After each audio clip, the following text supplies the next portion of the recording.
আজি 21 June international yoga day. আজিৰ দিনটোত সমগ্ৰ বিশ্বত আন্তঃৰাষ্ট্ৰীয় যোগ দিৱস পালন কৰা হয়। যোগৰ আৰম্ভ কেতিয়া হৈছিলে তাৰ সঠিক ইতিহাস হয়তো আমাৰ হাতত নাই। তথাপি হিন্দু ধৰ্মত বিশ্বাস কৰা হয় ভগৱান শিৱই আছিল যোগৰ প্ৰথম গুৰু। সেই বিশ্বাসতেই ভাৰতবৰ্ষত বছৰ বছৰ ধৰি য়োগা প্ৰেক্টিছ কৰি থকা হয়। কিন্তু এই য়োগাই আন্তঃৰাষ্ট্ৰীয় পৰ্যায়ত মৰ্যাদা কেতিয়া পায়?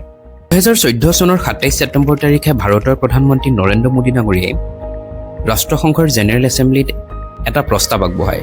প্ৰস্তাৱটোত আন্তঃৰাষ্ট্ৰীয় পৰ্যায়ত যোগক এক মৰ্যাদা প্ৰদানৰ বাবে আছিল।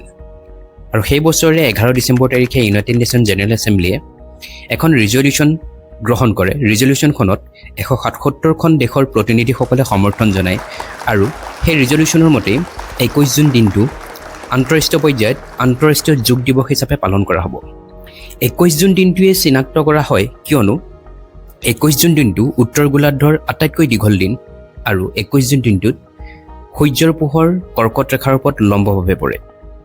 প্ৰথম আন্তঃৰাষ্ট্ৰীয় যোগ দিৱস পালন কৰা হৈছিল 2015 চনত নিউ দিল্লীৰ ৰাজপথত যোগ দিৱস পালন কৰা হৈছিল, য'ত 35,000 মানুহে অংশগ্ৰহণ কৰিছিল। আৰু সেই অনুষ্ঠানটোৱে গিনিজ ৱৰ্ল্ড ৰেকৰ্ড কৰিবলৈ সক্ষম হৈছিলে আটাইতকৈ ডাঙৰ য়োগা ছেছনৰ বাবে। প্ৰত্যেক বছৰে য়োগাৰ বাবে একোটাকৈ নিৰ্দিষ্ট থিম লোৱা হয়। 2015 বৰ্ষত প্ৰথমবাৰৰ বাবে য়োগাৰ থিম লোৱা হৈছিলে yoga for harmony and piece.